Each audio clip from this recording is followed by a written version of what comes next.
Salam Pemuda Indonesia. Jumpa kembali bersama saya Moh Gunawan Abdillah di channel EZTV. Kali ini kita di tempat yang begitu oke, cafe di Duren Sawit yang namanya Ohio.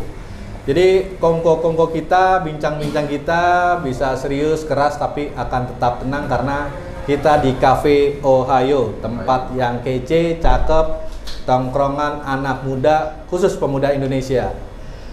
Kita jumpa kembali dengan tokoh-tokoh eksponen pemuda Indonesia. Kita sapa satu persatu. Ada Bung Bernard. Selamat malam, Bung Bernard. Selamat malam, Mas Gun. Selamat malam. Ada Bung Adesti. Selamat malam, Bung. Ada Bung Edi. Ya, Kewon. selamat malam, Bung. Sehat semua nih ya? Alhamdulillah sehat, Mas Gun. Tapi 01, 02, 03, tapi tetap akur nih ya, eksponen ya? Oh, ya, wajib itu, wajib. Wajib. Ya. Akur lah. Beda dukungan tidak harus kita menjaga jarak. Oh gitu. Iya. Karena kan nih situasinya makin kesini entah disebut panas atau memang sengaja dipanaskan atau ada apa-apa. Karena kan katanya ini Caimin akan diajak, semua akan diajak, katanya pihak sana 02. Jadi kita langsung saja ke siapa dulu nih? Bung Adesti dulu lah. Ya kan? Karena sebagai pendukung keras Anies Baswedan. Ini proyeksi hak angket kan harus apa ya? Harus semangat dong, ya kan? Oh iya, harus semangat. Tetap semangat kita. Kita mau tahu nih, pemirsa EZTV dari Bung Adesti sendiri, gimana proyeksi hak angket? Optimis atau pesimis atau bagaimana? Silakan Bung Adesti. Kita sih selalu optimis saja. Kita optimis, semuanya biarkan berjalan. Ada isu-isu sudah adanya kemenangan, ya. Kita tetap enjoy aja karena kita tetap menunggu sampai ada keputusan dari KPU. Nah, jadi biarkan semuanya berjalan, semuanya masih dinamika. Semuanya masih dinamika. Ya kita tunggu aja permainan dari kalangan elit. Ya, sementara kita cukup semua bisa jalan, artinya hak angket terus berjalan, ya. Bisa berjalan dengan hukum juga bisa terus berjalan. Saya kira gitu untuk sementara. Tapi emang ada potensi kecurangan menurut Bung Adesti atau bagaimana sampai hak angket digulirkan? Ini hak angket ini memang kecurangan atau apa sih? Atau memang ada misi tertentu, bergening atau apa? Kita ini kalau bicara masalah kecurangan, adanya munculnya hak angket itu sendiri sudah merupakan wujud daripada kecurangan itu sendiri. Artinya ada riak-riak kecurangan itu. Kalau tidak ada riak riak hak angket, maka tidak ada kecurangan. Kalau tidak ada kecurangan, tidak ada hak angket. Emang ada buktinya itu? Kan sudah banyak.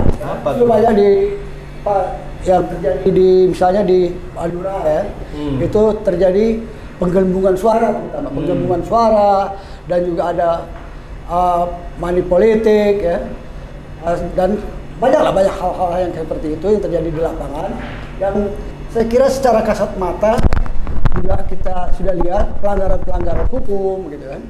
Sekarang ini kondisinya nabrak semua, hukum seakan-akan nggak berjalan. Ini kan kalau pemilu kan kalau kata Pak Mahfud ya tetap yang hasil KPU atau MK, DPR tuh nggak ada fungsinya. Nah, orang banyak curiga ini menujunya ke pemakzulan hak angket ini.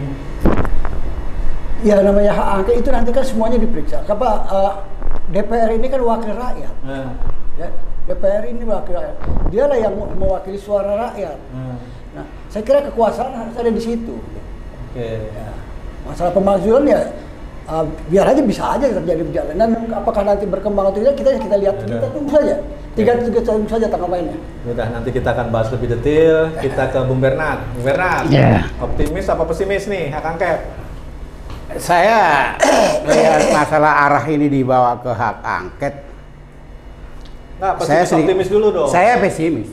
Oke. Karena gini, sasaran hak angket itu memang kita tahu bahwa DPR itu mempunyai 3 hak ya.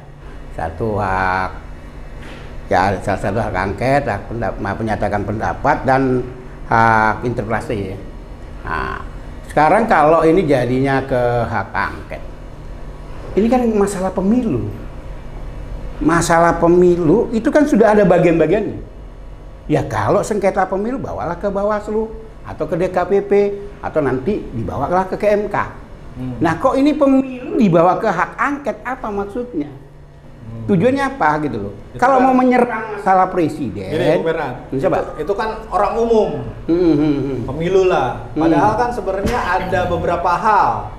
Kemarin Pak T.B. Hasanuddin udah ngomong, ada TAP MPR nomor sekian tentang KKN, ada TAP MPR nomor apa. Jadi tujuannya sebenarnya ini seolah-olah orang umum atau rakyat Indonesia tahunya pemilu. Sebenarnya ada hal yang lain, pemakzulan tadi. Karena di TAP MPR jelas yaitu KKN-nya ini. Kenapa ada KKN? Ya karena tadi tiba-tiba Gibran masuk jadi cawapres. Jadi maksudnya biar jelas nih. Jadi gini Mas Gun ya, mungkin output yang sekarang diketahui oleh masyarakat.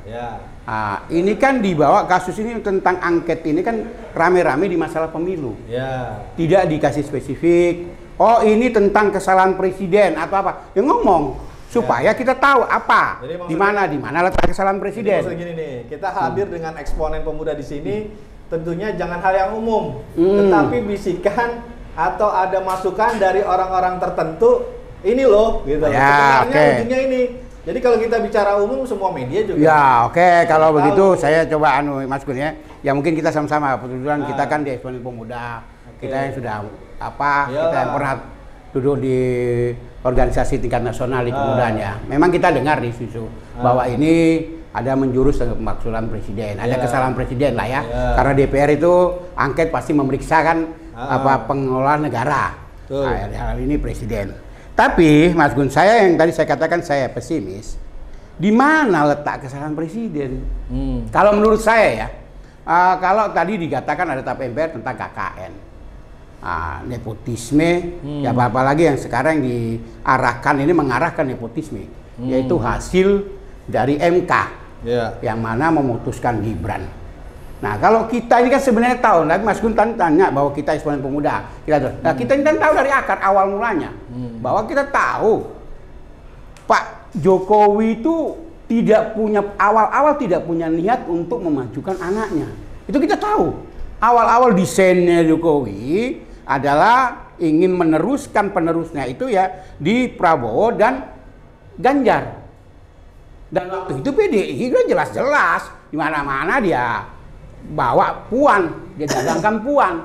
Sampai-sampai masalah Ganjar pribadi pun dihajar oleh elit-elit PDIP. Bagaimana Mas Bambang Pacul sebagai ketua DPD PDIP Jawa Tengah menghajar gubernurnya yang sama-sama satu partai. Bagaimana Trimedia ajar si Mas Ganjar. Nah, injury time, tidak tahu bagaimana pembisik Bu Mega salib karena Mbak Puan nggak ngangkat, diambillah Ganjar. Disitulah letak blunder pertama. Disitulah blundernya awal sampai ini kisruh. Kalau saya lihat gitu, karena apa? Begitu itu ditarik, waktu pada saat deklarasi PDIP mendeklarasikan capresnya, forum mimik Pak Jokowi itu kan kita bisa lihat agak tidak senang. Loh kenapa ini diambil gitu loh. Sebenarnya di situ yang dia tanya Mas Ganjar. Loh kenapa Mas Ganjar mau kan gitu. Tapi yang namanya politik. Coba siapa tahu mungkin bolehlah dari PDIP siapa tahu digandeng mau sesuai dengan niat awal menjadi orang nomor 2. Kan itu waktu diambil itu kan di bulan puasa. Tanggal 21 April tahun 2023. Yang mana pas bulan puasa sedikit lagi pas Lebaran. Nah, kita ingat waktu Lebaran Pak Prabowo itu datang ke Solo. Itu rumor dan itu hampir semua dipastikan bahwa Pak Jokowi coba berandai-andai bagaimana Pak Prabowo kalau jadi nomor 2. Pak Prabowo nggak, loh saya ini ketua umum partai. Loh saya ini udah maju berapa kali jadi presiden, masa saya harus nomor 2? Kan gitu. Nah dari situ lah ya udah nanti. Nah itu memang sengaja ini dicoba diikutin dulu nama perkembangan. Jadi tidak ada itu nama Gibran. Jadi nepotisme itu di mana? Buktikannya di mana? Nah kembali lagi sampai di injury time waktu diumumkannya wakil dari PDIP disebutlah nama Pak Mahfud. Nah di situ besok malam langsung diputuskan MK, ada putusan MK. Padahal MK kan nggak gantung itu. Nah memang kalau mau dibilang bahwa MK Nah nanti kita bicara kalau yang itu, ini kan kita bicara nepotisme dulu. Nanti kalau kita bicara masalah putusan MK yang dianggap bahwa melanggar, nanti konteks lain. Silakan Mas Gun kan tanya masalah nepotisme. Ya di situ jadi bagi saya nggak ada nepotisme. Nggak ada nepotisme. Jadi itu jelas. Tetap pesimis. Pesimis. Itu gagal. Gagal. Oke. Yaudah. Kita ke Bung Edi Kewoy. Ya. Bung Edi, ini kan kalau dilihat dari partainya Bung Edi sendiri kan tiba-tiba juga aneh juga. Kok sementara ketumnya ke sana, Bung Edi Kewoy ke sini nih. Nah, tapi kita nggak nanya ke sana, kita nanya tadi hak angket. Hak angket. Tetap pertanyaan pertama, pesimis atau optimis? Kalau saya sih bisa dibilang 50-50. Kalau Ngeri. dibilang Bang. pesimis. Dibilang optimisnya dalam artian apa ya? Kan gitu dia. 50-50 karena Pak Wiranto di sini, Pak Oslo di sini. Oh bukan. 50-50. Bukan karena bukan. saya buat deklarasi juga bukan karena Pak Wiranto, sorry, saya sendiri. Saya berbicara diri sendiri. Karena saya ngeliat fotonya langsung dengan Pak Wiranto, sementara badannya Oso. Ini kok 50-50 ini kan? Jadi bingung nih. Jadi ini kacamata kita sendiri. Ketika hak angket itu digulirkan, ada optimis. Optimisnya apa ini? Kalau untuk menuju kebenaran, saya optimis. Tapi kalau hanya untuk seperti konflik of interest, itu udah sangat pesimis. Karena seharusnya kalau hak angket itu digulirkan untuk pembatalan pemilu, itu sudah nggak laku. Nah, ini kan pemakzulan nih. Nah, kalau cerita pemakzulan, seperti yang bilang Bung Bernard tadi, konteksnya yang di mana? Apakah cerita tadi nepotisme? Ya, kan begitu. MPR itu katanya. TAP MPR. Oke. KKN. Dan di situ kan yang membuat undang-undang itu adalah DPR. Kan gitu. MK hanya sebagai peninjau. Ya. Layak atau tidaknya. Kan begitu dia. Sama seperti waktu mau memakzulkan Pak Soekarno dan juga Gus Dur. Nah, ada perubahan yang lain agar lebih kuat lagi dan posisinya tidak sembarangan. Jadi kalau kita bilang kondisinya ini tentang pemakzulan hanya gara-gara masalah lolosnya Gibran, itu juga tidak masuk di akal sama saya. Karena yang membuat undang-undang kan bukan MK, yang membuat undang-undangnya DPR, kan gitu. Kalau ini memang MK-nya sudah menyalah, pasti DPR-nya akan angkat bicara, kan begitu dia. Jadi kalau ini masih ada misinya konflik of interest, ini saya bilang saya pesimis jadinya. Tapi kalau masalah isu yang disebarkan tadi seperti Bang Adisti bilang ada kecurangan, ada penggelembungan, saya bilang itu sah-sah aja, semuanya bermain. Mau 01, 02, 03 semuanya bermain curang. Kan gitu dia. Dan semua kawan-kawan juga punya bukti, baik yang di pusat apalagi yang di daerah, yang memang ada video-videonya menyebar luas. Jadi kita nggak bisa bilang ini hanya konfliknya hak angket untuk pemakzulan. Terus agendanya pemakzulan, oke, dimakzulkan. Terus apakah sah pemilu itu tanpa presiden? Kita bicara seperti itu lagi.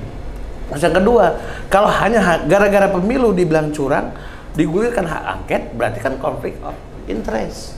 Itu layak untuk dijadikan hak angket. Jadi harus ada rambu-rambu yang kita ikutin. Jangan ini sudah ditabrak, kita tabrak lagi semuanya. Jadi undang-undang kita apa gunanya dibuat begitu? Apakah memang mau dikatakan seperti orang pasaran, undang-undang dibuat untuk dilanggar? Jangan seperti itu. Gitu loh Mas Gun. Mungkin ada lagi kira-kira Mas Gun? Nanti kita ini belum panas ini. Siap. Mungkin saya boleh tambahin lagi Mas. Dulu kita ini ke ini. Bang Adisti. Bung Bernard ada urutannya. Bang Adisti dulu. Nanti kalau mau bantah Bang Adisti silakan, boleh. Digas boleh. Boleh. Nah, ini karena kan pertanyaannya nih ya agak-agak sensitif. Biar rame. Jadi tanggal 1 Maret kan kita udah ngomong-ngomong bahwa akan ada yang namanya People Power. Gerakan. Nah, People Power itu adalah mulai dari 98 sampai sekarang adalah sesuatu yang ditakutkan nih. Yakin nggak itu People Power itu akan mendukung hak angket dan memang terjadi yang namanya pemakzulan, rusuh atau apapun lah. Karena memang kan orang-orang ini kan menciptakan tadi kondisi tidak puas hingga seolah-olah nih People Power 1 Maret ini benar-benar terjadi. Gimana Bung Adisti? Saya kira belum sampai ke situ, belum sampai ke situ. Kita lihat hak angket ini masih dalam proses, ya, masih berjalan gitu ya. Nah, sesuai dengan kewenangan daripada DPR, ya, wakil rakyat itu kan ada 3, ya, 3 poin. Sampai pengawasan anggaran juga ya, buat undang-undang dan pengawasan. Nah, di situ makanya saya bilang tadi, kalau dibilang presiden tidak apa yang dilanggar, ada sebuah pertanyaan seperti itu. Ya, makanya saya kembali tadi, tidak mungkin akan muncul, akan bergulir hak angket kalau tidak terjadi pelanggaran. Ya. Kita lihat di mana sampai sekarang kan belum terbuka juga, ya kan? Artinya dari DPR belum terbuka juga. Mana-mana saja pelanggaran itu yang kita ketahui secara umum gitu, bahwa misalnya masalah anggaran terjadi pembukaan anggaran bansos misalnya yang jumlahnya sangat besar ya. Nah ini kan harus dipertanggungjawabkan. Nah, di situ juga. Terus pelanggaran konstitusi, siapa bilang tidak terjadi nepotisme di situ? Ya. Saya bilang tidak terjadi nepotisme. Ini ngebantah Bang Bernard tadi ya? Ya. Karena dia bilang nggak ada nepotisme. Ya nggak apa, dia bilang. Kalau saya bilang terjadi. Gitu. Ya. Nepotisme itu terjadi. Dari jauh-jauh Jokowi ini ya sudah berkali-kali gitu. Sudah berkali-kali. Berkali-kali gini. Dulu, jangan dibantah Artinya ketika anaknya maju ya sebagai wakil presiden dari bahkan jauh dari Solo juga ya. Nah ini kan ada semacam suatu kerjasama ya, artinya suatu yang memang sudah dirancang, di mana penetapan batasan usia daripada presiden itu 40 tahun itu ditetapkan, di mana MK sendiri kan seharusnya bukan pembuat undang-undang gitu. Jadi jangan dibilang tidak terjadi gitu, itu sudah terjadi gitu. MK membuat undang, loh di mana yang membuat undang-undang kan DPR sama eksekutif kan. Nah di situ, jadi di situ dan begitu tergesa-gesanya gitu. Pada saat pencalonan begitu keluarlah keputusan itu. Saya kira gitu, nggak bisa MK itu merubah. Jadi gini Mas Gun ya, gini ya Bang Anisi, kan tadi disampaikan bahwa nepotisme itu tidak ada. Bahwa kenapa tidak ada? Karena dari awal tidak ada niat dari Jokowi untuk calonkan anaknya jadi capres. Nah yang kedua, kenapa itu ada atau tidak ada? Yang menggugat ke MK itu masalah umur itu tidak ada unsur dari keluarga Jokowi, itu beda. Nah, artinya di sini tidak kena. Terus masalah putusan MK. Sekarang kalau ditanya MK tidak punya hak, siapa bilang betul yang pembuat undang-undang ada DPR? Tugas MK adalah mengadil undang-undang yang bertentangan dengan Undang-Undang Dasar 45, dan usia 40 tahun itu jelas melanggar Undang-Undang Dasar 45 di pasal 28 huruf 6. Silakan buka.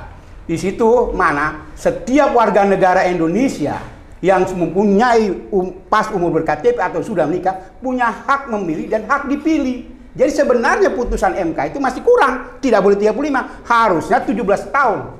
Semua punya hak untuk dipilih dan memilih. Jadi tidak ada di situ yang dilanggar. Siapa bilang melanggar? Cuma sayang diputuskan in the jury time, di mana yang mau sedikit lagi sudah ada pendaftaran pemilu gitu. Jadi tidak ada MK itu melanggar putusan itu melanggar.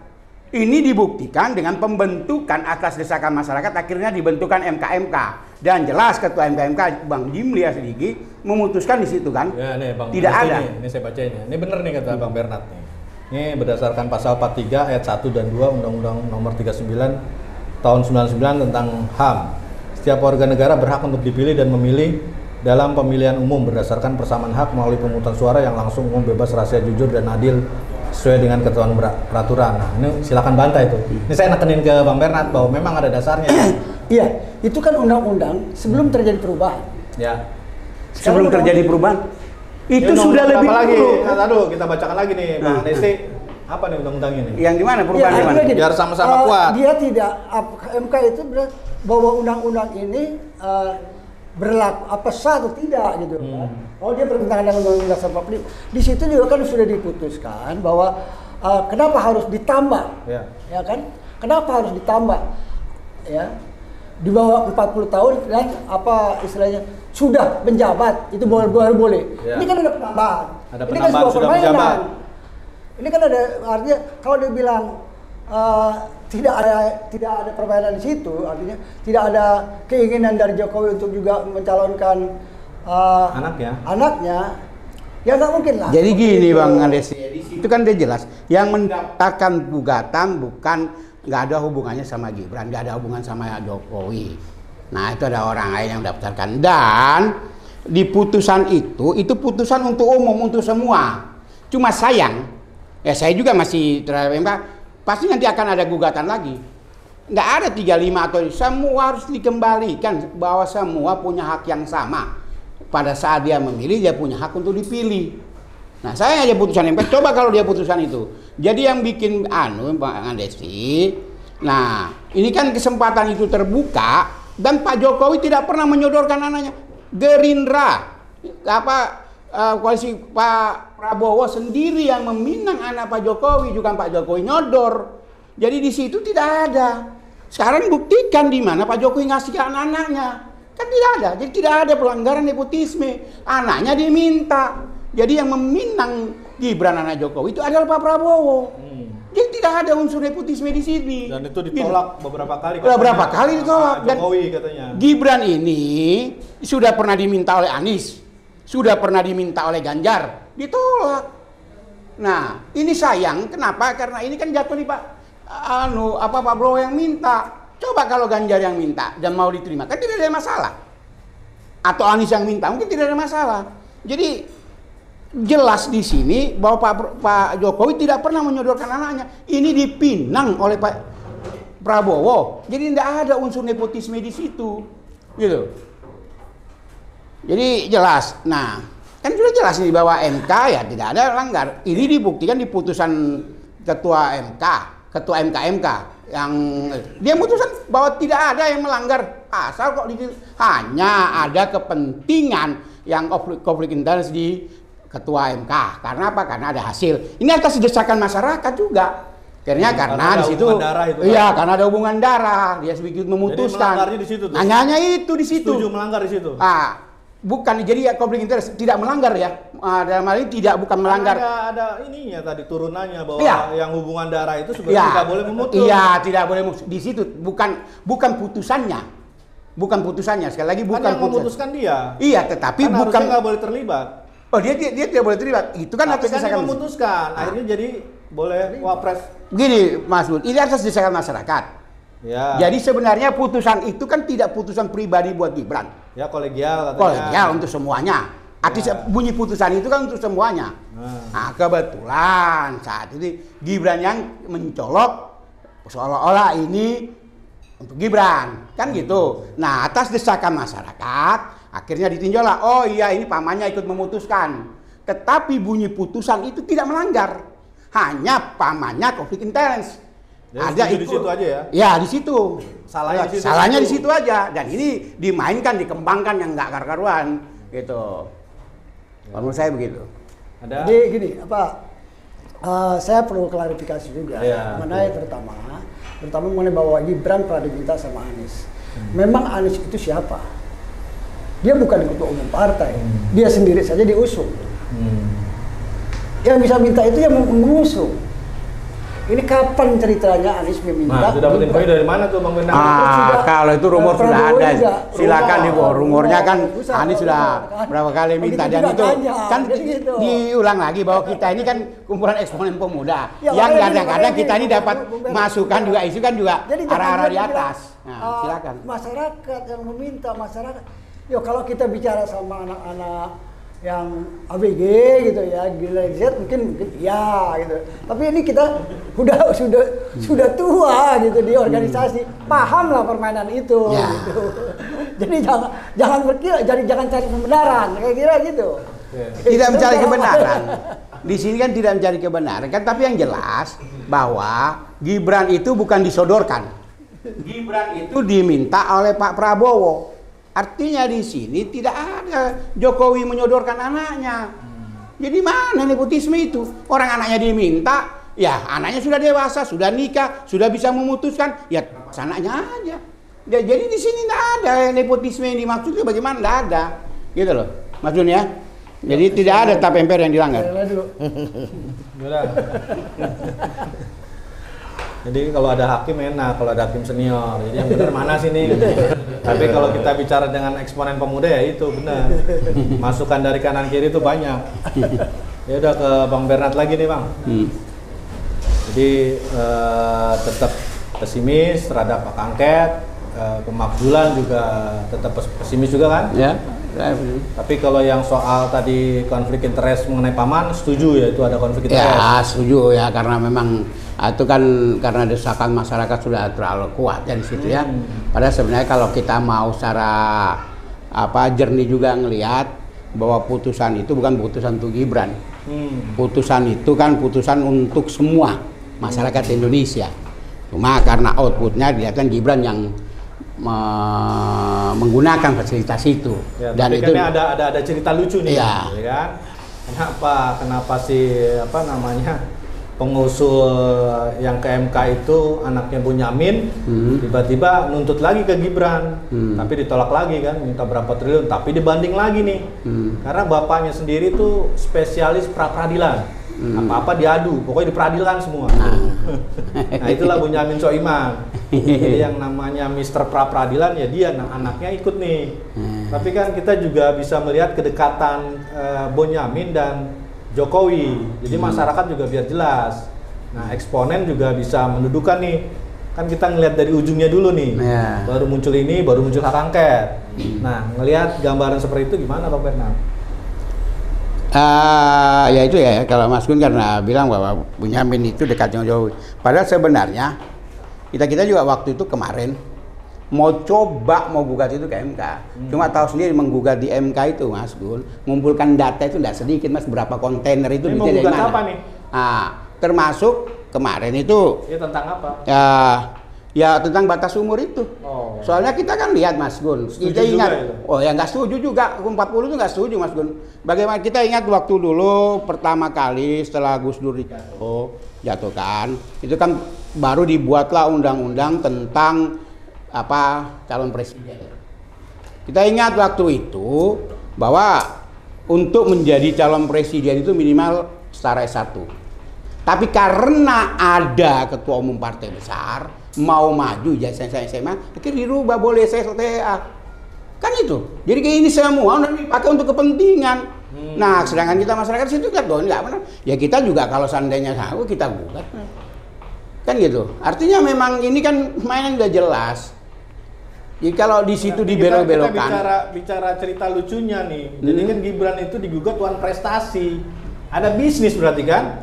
Nah, itu maksudnya. Ya mungkin kalau saya mungkin begini Mas Gun. Nah, ini prestasi gini, loh. Saya yang gugat ya di situ. Nah, ini kok kamu yang dapat? Mana dong jatah saya? Mungkin seperti itu ya, biasa colek-colekan aja Mas Gun. Nah, sesuai dengan tadi Mas Gun bahwa dia kerjaannya jadi apa? Tukang pra-peradilan. Wih, lu untung. Bagi-bagi dong, kan begitu. Colek-colekan. Jangan lu untung gua enggak kebagian. Lucu, dia belum Wanipironya belum jelas. Nah, terus iya. Lolos lagi itu ternyata. Terus sekarang mau minta. Ya. Saya juga bingung kan. Nah, dia bego, dia nggak belajar. Dia belum pernah kalau dia ber-KNPI, ya, kalau dia pernah berorganisasi ya, kemudian dia akan mikir itu. Oh ya, ngapain gua minta sih? Nanti aja. Nah, bodoh aja. Ya ini istilahnya apa ya?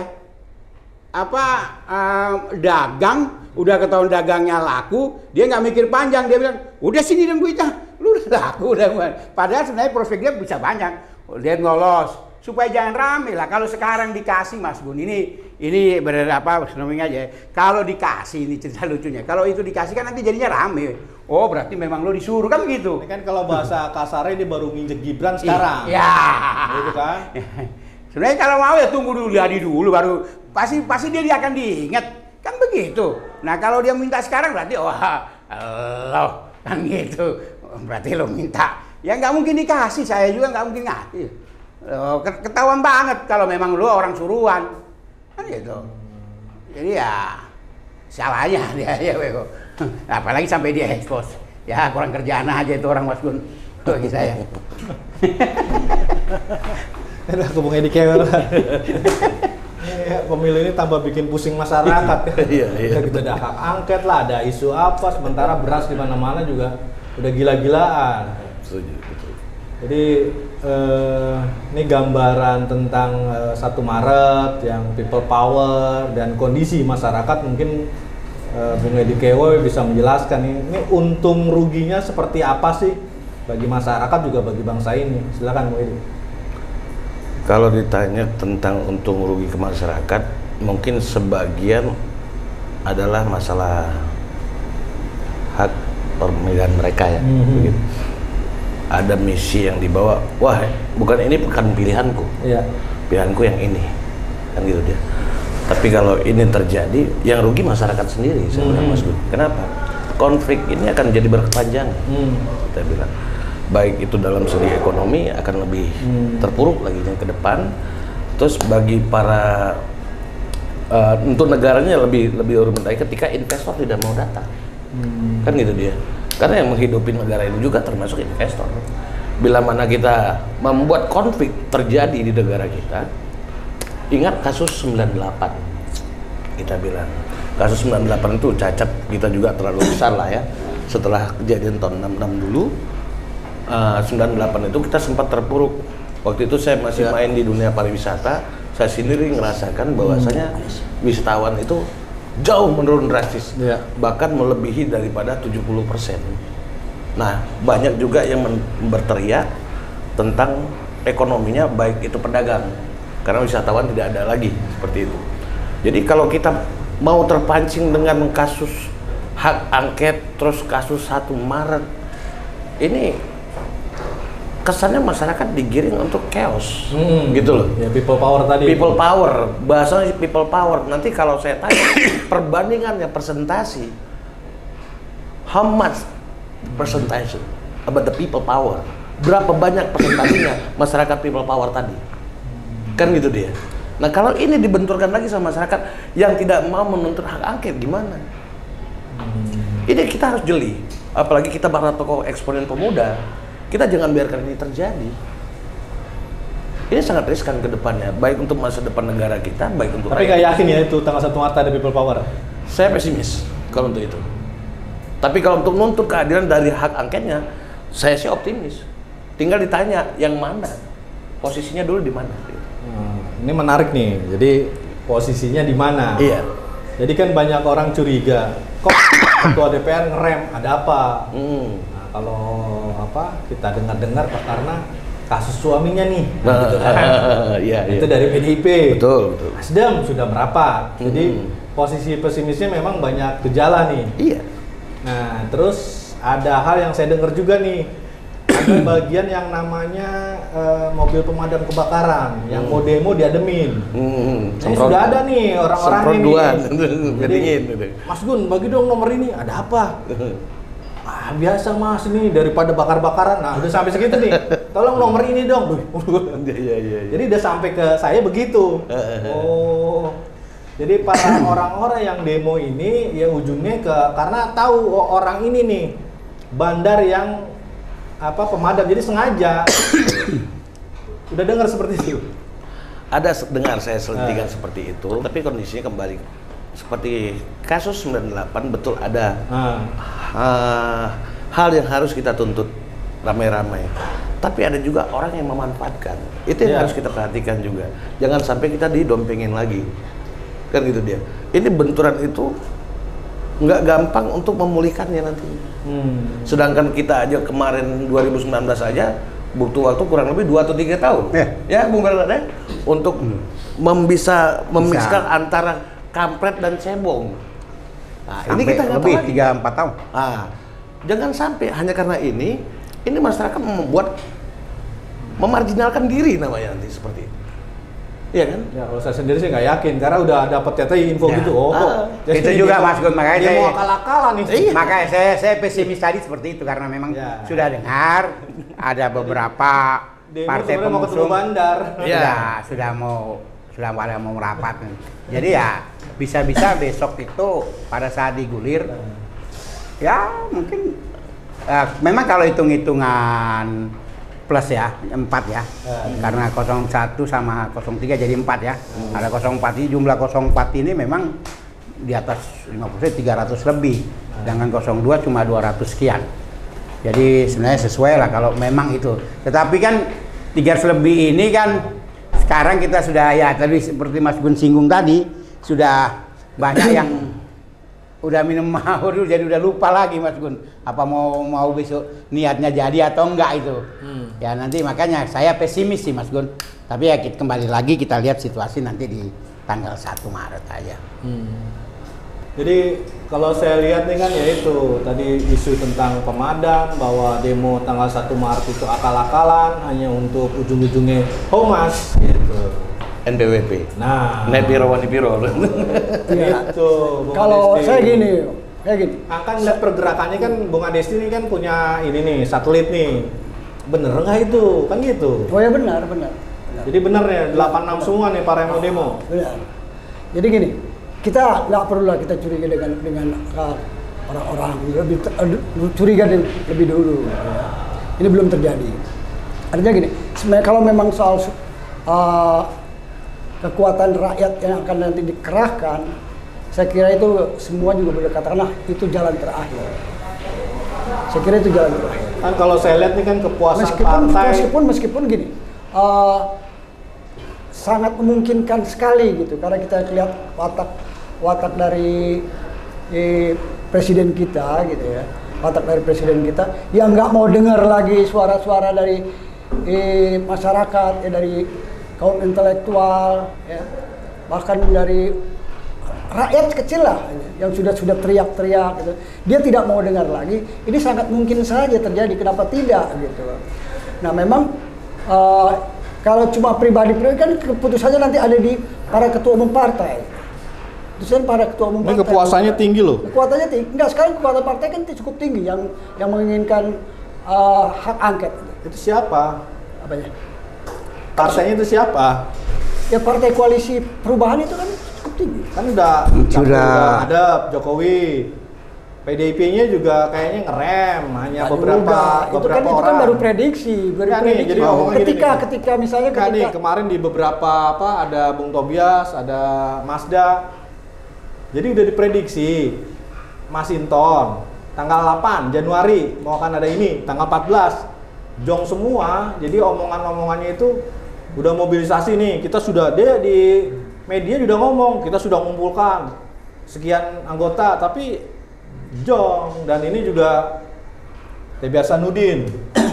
Enggak, kalau untuk ini yakin.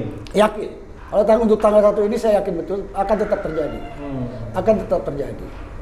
Artinya desakan karena Bu Mega sudah perintah. Bu Mega. Ini masyarakat. Ya kan masyarakat people power nih. Ini kan tadi saya bilang nih bahwa instrumen demo yang di bawah ini rakyat mana? Karena saya udah sampai ke handphone saya mau diademin semua. Ya apakah bisa diademin seperti itu? Nah, apakah serendah itu? Siapa? Apakah serendah itu gitu? Nah, ini yang terjadi kan sekarang gini. Ini dari mulai kecurangan, mulai bakar-bakar kemarin. Saya tanya yang demo, saya ngerakin Mas, nggak pakai bayaran. Jadi cuma bakarnya cuma berapa, KPU juga berapa. Dari kelompok mana juga ini Mas gitu kan. Jadi cuma sebentar dan memang akhirnya ujung-ujung gitu, Mas tolong dong nomor ini, gue nggak akan demo lagi. Padahal udah di set mereka tuh sampai 20 Februari kemarin itu katanya demo. Jadi makanya masa siapa, dan saya lihat juga masih nggak sampai ribuan. Itu dia yang jadi patokan. Jadi gini Mas Gun, sebenarnya ini kan beda dengan 2019. Kalau jeritan rakyat kecil, ya ini bisa nanti nyambung ya. Jadi kalau 2009, jadi mereka ini berpikir bahwa kekuatannya itu hampir sama dengan 2019. Kalau 2019 itu betul, masa itu benar-benar fight. Dan itu kalau waktu itu Pak Prabowo tidak cepat meredam, oh memang bisa chaos 2019. Tapi sekarang ini nggak ada. Dan ini juga jelas kok. Ini kalau mau dilihat secara jujur, 58% itu murni suara orang Senayan. Cuman ini memang juga ya saya juga pintar-pintarnya orang yang memutar cerita ini atau pintar-pintarnya dagelan pintar-pintarnya kalau di wayang itu dalang skenario kan cerita ya soalnya terlibatnya kencang. Padahal sebenarnya ya 58 itu murni sah. Silakan dicek, itu murni. Makanya kalau bilang masa, ya jelas lah. Masanya Prabowo yang menghendaki Prabowo untuk dilantik, untuk bahwa ini benar ya banyak masa itu. Karena ini murni 58 ini, bukan akal-akalan. Silakan nanti quick count aja udah jelas kok. Apalagi tinggal mau tunggu apa lagi gitu loh. Ya cuma ya itu yang kembali lagi ya. Untuk yang teman-teman ya move on lah, biar nanti di 2029 kalau mau fight kita fight lagi. Gitu. Kalau sekarang ya udah jelas ini saatnya memang Pak Prabowo harus jadi presiden. Saya gitu ya Mas Gun. Ya tambahan, Bang Edi Kewin?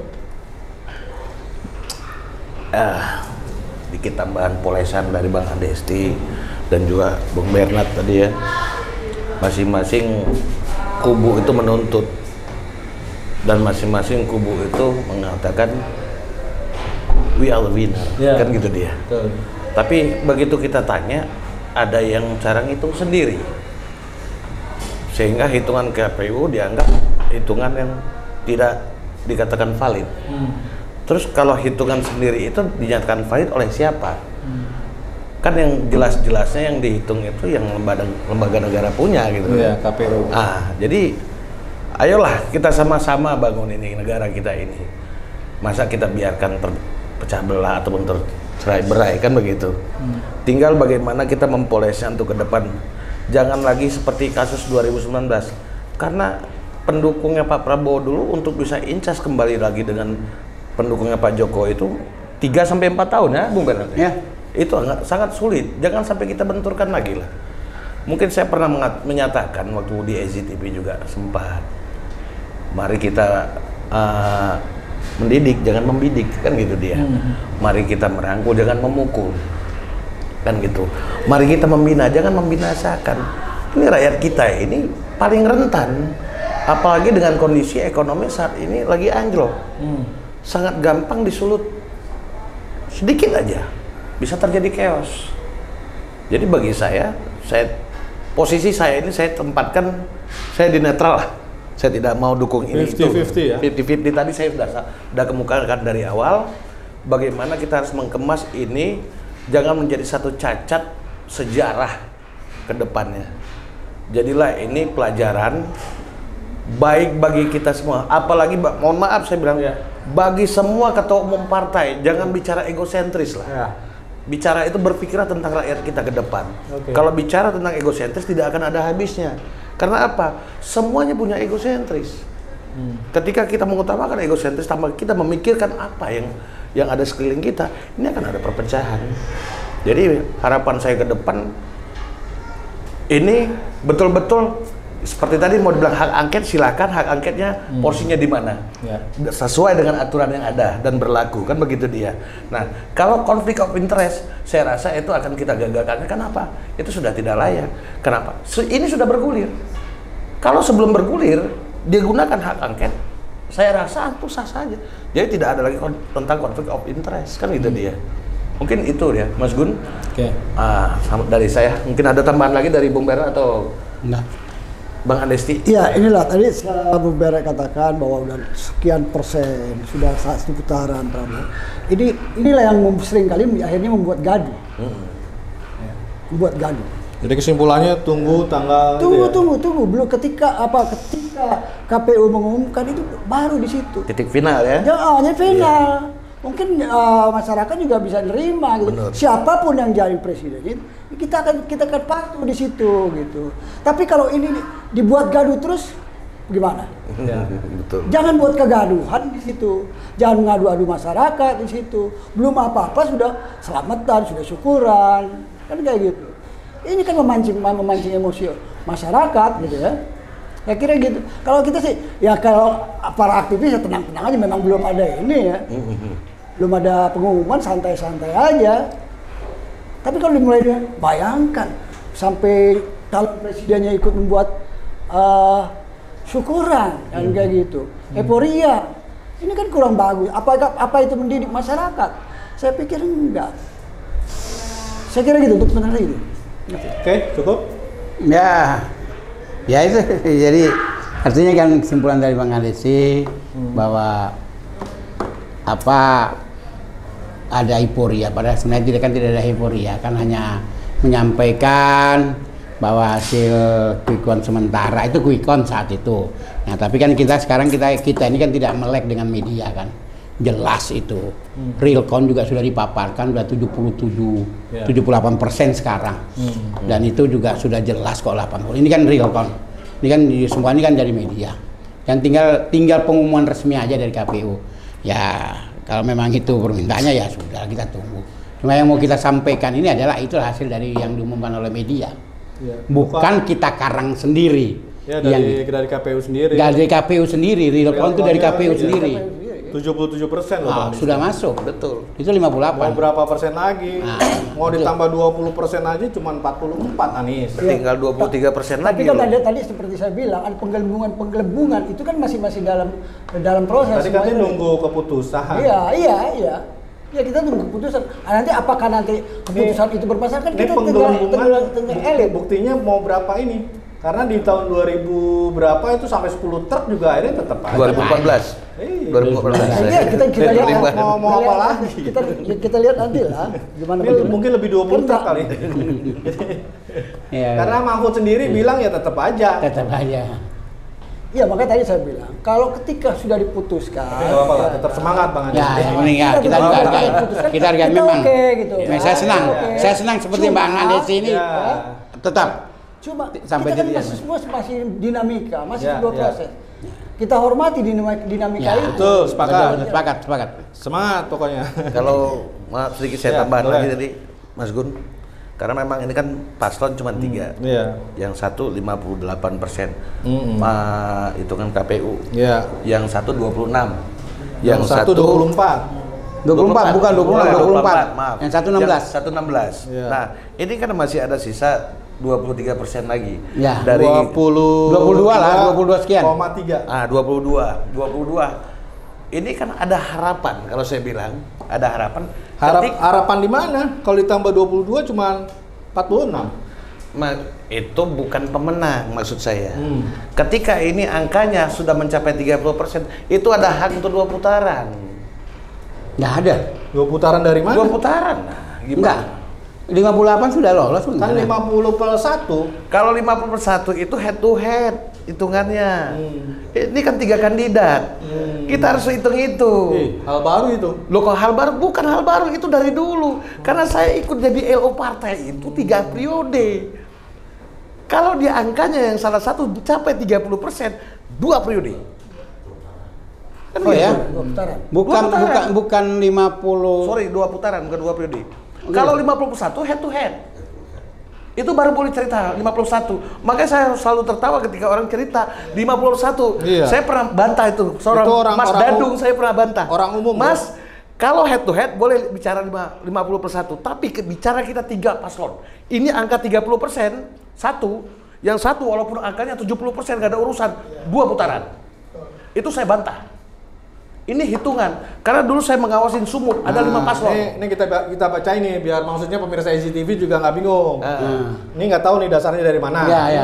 Oke, bisa nyebutin nggak dasarnya dari mana? Dasar itu 2012. Enggak, pasal apa, undang-undang apa? Oh, Bisa itu kan, nggak? itu kan kita bukan gini, mohon maaf Mas Gun. Enggak, tar dulu. Itu harus ada dasarnya dulu. Kalau bisa membuktikan boleh. Karena ini kan ditonton.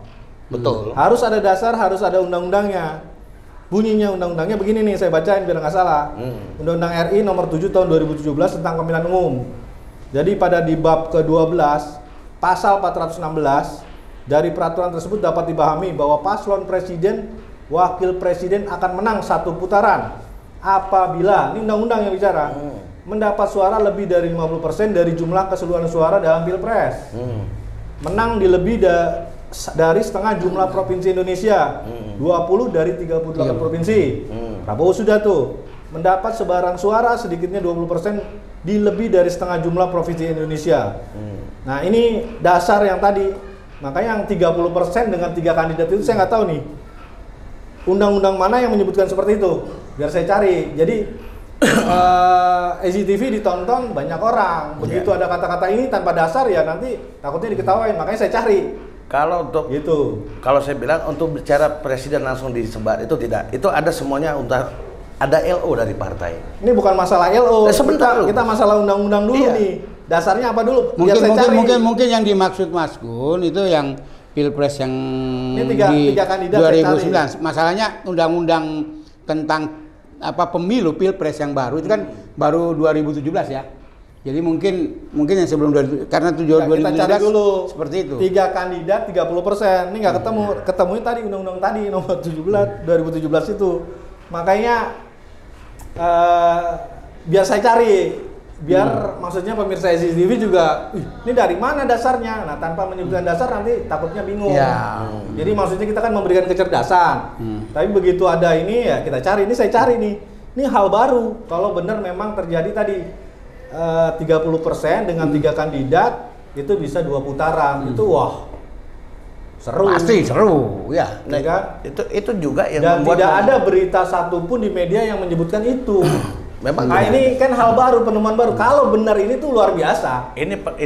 Saya bicara pengalaman waktu itu 2012 ya. Itu pilkada di Sumut. Ada 5 paslon. Oh, itu mungkin pilkada ya? Bukan pilpres. Nah, kalau bicaranya seperti itu, kenapa? Kita ikutin. Di sini ada 5 calon. Jadi hitungan angkanya ketika 5 calon itu dibagi aja. Angka ratanya 20% lebih gitu. Berarti 20%. Nah, seorang Gatot Pujo Nugroho waktu itu menang di angka 37,80 sekian. Kan gitu dia. Yang lainnya tidak sampai 20%. Nah, itu gagal untuk maju 2 putaran. Karena memang syaratnya waktu itu diajukan. Ya, mungkin pilkada kali ya. Di pilpres nggak ada. Di pilpres kan mungkin kalau kita bilang itu semua LO partai itu paham lah. Tapi selama ini kita tidak dengar ya. 2009 kan kita ada 3 calon kan? Coba buka 2009. Iya, 2009 ada 3 calon. Bukan ada 4 juga. Hah? Ada 4 ya. 2004. 2009 itu ada 4. 2009 3. Tapi makanya ini nggak ada undang-undangnya nih, perkataan tadi yang 30% itu nggak ada. Saya cari ini sampai ini 30%. Kalau syarat kompetisi saya rasa nggak masuk undang-undang. Itu kesepakatan semua yang hadir jadi LO. Ya tetaplah semua pakai undang-undang. Kalau nggak ada undang-undang atau peraturan KPU berdasarkan undang-undang. Kalau itu turunannya peraturan KPU dari undang-undang itu. Tapi begitu ini kan hal baru. Ajaib nih ada seperti ini. Ya Anies atau jangan pasti itu digoreng. Artinya Anies dan itu harus digoreng. Ganjar tuh nggak bodoh. Di KPI kali itu. Gitu.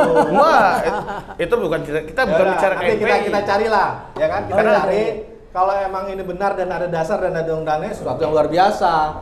Nggak apa-apa, kita memberi harapan kepada Bapak Anies, Bapak Ganjar nih. Biar mereka lah nyari. Biar bapak-bapak itulah yang menyari karena ada kesempatan nanti, Pak. Kalau bener nih Pak Anies sama Pak Ganjar harus ini. Ya. Oke, pemirsa EZTV ini bincang-bincang emang ya ini kita penuh ya keseruan lah tersendiri lah dari eksponen pemuda memiliki pemikiran masing-masing. Cuman tetap pemirsa EZTV harus kita cerdaskan dengan memiliki dasar yang memang valid dan itu diketahui oleh semua pihak. Namun tetap kita hargai karena memang ada pengalaman dari Bung Edi Keoy di Sumatera Utara mengenai tadi. Itu hal baru menurut saya dan itu memang luar biasa kalau memang terjadi seperti itu. Jadi bincang-bincang kita ini semoga mencerahkan. Amin. Untuk 1 Maret dari Bung Edi Keoy tetap ingin masyarakat jangan sampai tadi dihasut seperti cebong kampret karena yang rugi masyarakat sendiri. Setuju. Nah, kita hormati dari Bang Edesti bahwa tetap semangat meskipun angka di KPU tadi 77%. Harapan masih ada harapan. Dari Bung Bernard juga memang tetap bahwa pesimis dan optimis atau pesimis tadi? Pesimis terhadap yang namanya hak angket maupun pemakzulan Jokowi. Tapi semua dikembalikan ke masyarakat, bagaimana masyarakat mencerna bincang-bincang kita yang santai ini di Ohio, tapi ya tadi ada panas sedikit lah, nggak terlalu panas. Jadi kalau mau berkunjung ke Ohio Cafe, searching aja di Google. Nah itu ada namanya Ohio Cafe yang memang tempat yang oke, ada biliar, ada tempat kongko-kongko yang enak lah di wilayah Jakarta Timur Jakarta. Saya mau Gunawan Abdillah undur diri, salam pemuda Indonesia. Salam.